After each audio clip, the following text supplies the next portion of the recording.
آپ کیا سمجھتے ہیں کہ بین الاقوامی منظرنامے میں فلسطین اور اسرائیل تنازع کی جڑیں کہاں سے شروع ہوتی ہیں، اس کے بنیادی اسباب کیا ہیں، سب کو معلوم ہے، لیکن اس مسئلے پہ 100 کے قریب ممالک کی اتفاق رائے میں ایک سمت میں آ جانا، ایک صف بندی کا حامی ہو جانا، یہ کیا مستقبل میں پازیٹیو اشارے دے گا یا پھر زبانی جمع خرچ ہوگا؟ اگر آپ یورپ کی مثال لیں تو شروع میں آپ دیکھتے تھے کہ اکتوبر 7 2023 میں جو واقعہ ہوا تھا، اس وقت یورپ میں ایک بہت پرو اسرائیلی فیلنگ تھی، لیکن اب جیسے جیسے یہ جینوسائیڈ لوگوں کی نظروں کے سامنے آتا جا رہا ہے اور جیسے سٹارونگ بچوں کے اوپر گولیاں چلائی جا رہی ہیں، تو وہاں کا جو پبلک اوپینین ہے وہ بھی اس حد تک بدل گیا ہے کہ آپ دیکھیں گے کہ ان کی حکومتیں بھی اب باتیں کر رہی ہیں کہ جی ہم ایک تو پیلسٹائن کو ریکگنائز کریں گے، ہم ان کے ٹریڈ کے اوپر پابندیاں لگائیں گے اسرائیل کے ساتھ، اسرائیل کو ہتھیار ہم نہیں سپلائی کریں گے۔ تو آہستہ آہستہ یہ جو حرکتیں ہیں اسرائیلی حکومت کی، جس میں کہ بین الاقوامی قانون کی واضح طور پہ خلاف ورزی ہو رہی ہے، اور جس میں کہ انٹرنیشنل کورٹ آف جسٹس وغیرہ کے جو فیصلے ہیں ان کو ٹوٹلی رد کیا جا رہا ہے۔ نہ صرف رد کیا جا رہا ہے بلکہ امریکہ اور اسرائیل یہ باتیں کر رہے ہیں کہ جو ان کے ججز ہیں ان کے اوپر بھی آپ پابندیاں لگائیں۔ اسی طرح اس حادثے کے بعد مکمل طور پہ ملک جیسے کینیڈا ہے یا اب جو گلف کے ممالک ہیں، یہ بھی ایک طرح سے جو مجبوری میں خاموش تھے ابھی تک، اور ان کا جو مین کنسرن تھا وہ یہ کہ شاید امریکہ کا پریزنس اور امریکہ کے بیس ہمارے علاقے میں ہمیں ایک طرح کی پروٹیکشن پرووائڈ کریں گے۔ یہ سب چیزیں ایسی حرکتوں سے مکمل طور پہ اب بدل رہی ہیں۔ تو لوگ آہستہ آہستہ پبلک اوپینین کی وجہ سے حکومتوں کو بھی مجبور کر رہے ہیں کہ ان کا بھی رویہ اسرائیل کی طرف بدلے اور کوئی نہ کوئی سلوشن اس کا دریافت کیا جائے۔ ٹھیک، جس طرح ڈاکٹر سلمیٰ صاحبہ نے کہا کہ سینکشنز لگانی چاہیے اسرائیل کے اوپر، لیکن ابھی حال ہی میں اگر ہم دیکھیں، آپ کیئر سٹارمر کی گفتگو کو دیکھیں، آپ فرانس کے ایمانوئل میخوان کی گفتگو کو دیکھیں، اس کے بعد کی ہٹ دھرمی اسرائیل کی یہ ہے کہ وہ ایک بڑے آپریشن کی تیاری غزہ کی پٹی میں پھر سے کرنا چاہ رہا تھا، اس نے قطر کے اوپر پھر حملہ کر دیا، وہ کسی بھی جگہ پہ بیک فٹ پہ جانے کو تیار نہیں۔ ہمیں یہ بھی معلوم پڑتا تھا کہ جب ایران کے اوپر حملہ ہوا تب بھی تلخ کلامی ہوئی امریکن گورنمنٹ کے ساتھ، اگر ریپبلکنز کے اندر دیکھا جائے، ڈیموکریٹس کے اندر دیکھا جائے، یا پھر ان کے سینیٹرز دیکھے جائیں، تو وہاں پہ بھی مختلف آراء اسرائیل کے بارے میں پائی جاتی ہیں۔ کیا وجہ ہے جو اسرائیل کو اس حد تک مضبوط کرتی ہے یا ہٹ دھرمی پہ مجبور کرتی ہے کہ وہ امریکہ جیسے اپنے اتحادی کو بھی کسی کھاتے میں نہیں لاتا؟ دیکھیے، دو چیزیں ہیں، دو ایسپیکٹ ہیں اس چیز کے۔ پہلی بات تو جہاں تک سینیٹرز اور ہاؤس آف ریپریزنٹیٹیو جو کانگریس مین ہیں، وہ ان کو جو ایپیک جو کہ اسرائیلی لابی ہے، اور جو بڑے بڑے بلینئرز، جوئش بلینئرز جو زائنسٹ سوچ رکھتے ہیں، وہ جس حد تک نہ صرف پولیٹیشنز کو امریکہ میں فنڈ کرتے ہیں، بلکہ وہ پولیٹیشنز جو ان سے پیسے نہیں بھی لیتے وہ بھی ان کے خلاف بات کرنے سے اس لیے ڈرتے ہیں کہ اگلے الیکشن میں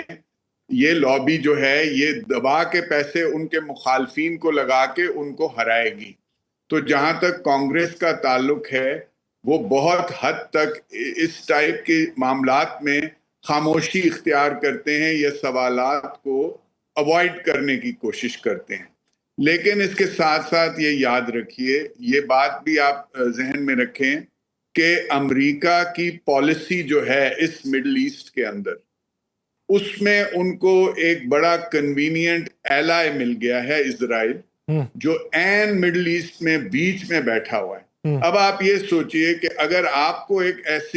ایسا ایلائی مل جائے جس کو آپ پیسے بھی دیں، ہتھیار بھی دیں، اور پھر اگر کوئی آپ کی ایسی پالیسی ہے جو انٹرنیشنلی شاید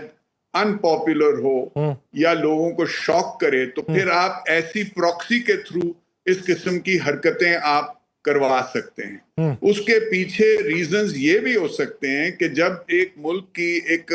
سپر پاور کی اکنامک پاور ڈکلائن میں ہوتی ہے تو پھر وہ ملٹری مینز یوز کرتا ہے اپنے انفلوئنس کو پروجیکٹ کرنے کے صحیح. اب مثال کے طور پہ چین کے ساتھ مقابلہ لوگ کرتے ہیں، اس میں کوئی شک نہیں ہے کہ چند سالوں میں چین امریکہ سے بڑی اکنامک پاور بن جائے گا، اور کچھ حد تک شاید ٹیکنالوجیکل پاور بھی امریکہ سے ان کی آگے چلی جائے. لیکن جہاں تک ملٹری پاور کی بات ہے، میں آپ کو مثال دیتا ہوں کہ اس وقت امریکہ کا ڈیفنس ایکسپینڈیچر جو ہے وہ باقی جو نیکسٹ 9 ملک ہیں ٹاپ 10 کے، ان کو ساروں کا ایکسپینڈیچر اگر آپ ملا لیں تو اس سے زیادہ واحد امریکہ خرچہ کرتا ہے. اور کسی بہت ہی کنزرویٹو ایسٹیمیٹس کے حساب سے بھی 700 سے اوپر بیسز ہیں ان کی پوری دنیا میں. تو میرا کہنے کا مطلب یہ ہے کہ یہ چیزیں جو ہیں یہ اتنی سادہ نہیں ہیں، جتنی سمجھی جاتی ہیں، جتنی بتائی جاتی ہیں، پھر یہ اپنی پراکسی کے ذریعے اگر حملہ کروایا جائے تو اپنے اوپر لگے الزامات اپنے الزامات کو ایک سطح پہ لے کے جانے کے باعث بن سکتے ہیں. سر آپ کیا سمجھتے ہیں کہ ماضی میں جو نہیں بن سکے یا ایک بڑا بلاک نہیں بن سکا، اب کی بار بہت سب ممالک کے اندرونی طور کے اوپر اگر دیکھا جائے تو وہاں پہ یہ احساس پایا جا رہا ہے کہ اگلی باری ہماری ہو سکتی ہے؟ کیا اب عرب اتحاد ماضی کے اتحاد سے مختلف ہو سکتا ہے؟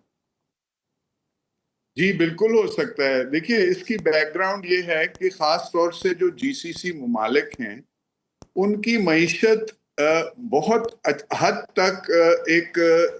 فرسٹ ورلڈ کنٹری کی طرح بنتی جا رہی ہے، لیکن ایک بڑے نازک حالات سے وہ ہمیشہ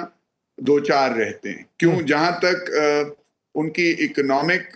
گروتھ کا تعلق ہے، اب وہ ریلائی کرتے ہیں فورن ڈائریکٹ انویسٹمنٹ، ٹورزم، اس قسم کی چیزوں پہ. وہ آئل سے اپنی جو ہے ڈیپینڈنس کو ہٹا کے اور فیوچر میں دیکھتے ہوئے وہ اکنامک اپرچونٹیز اور انویسٹمنٹ اٹریکٹ کرنے کے اوپر ریلائی کرتے ہیں. صحیح. اب ذرا سا بھی چھوٹا موٹا بھی اگر دھماکہ ہو تو جو فورن انویسٹمنٹ ہے وہ فورن وہاں سے بھاگتا ہے اپنا پیسہ لے کے. تو اس سینس میں ان کے حالات بڑے نازک ہیں. دوسری چیز یہ ہے کہ کیونکہ ان کی آبادیاں کم ہیں، ان کے پاس بڑی بڑی فوجیں نہیں ہیں، وہ ہمیشہ سے سیکیورٹی کے لیے کسی نہ کسی پہ ریلائی کرتے ہیں. اب امریکہ جو ہے پچھلے 30-40 سال سے وہاں بیسز بنا کے، اور ان کو کم از کم میں جسے کہوں گا اس کی پریزمپشن یہ تھی کہ ان لوگوں کو سیکیورٹی ملے گی. اب ایک ملک قطر جیسا جہاں سب سے بڑا ایئر بیس ہے اس وقت، یہ اگر آپ دیکھیں کہ اگر وہ ان کو ایک اسرائیلی اٹیک سے نہیں بچا سکتا تو ظاہر ہے وہ اس سوچنے میں مجبور ہوں گے کہ ہمیں کیا فائدہ ہو رہا ہے. صحیح. خان صاحب آپ نے ایک اہم سمت میں اشارہ کیا ہے.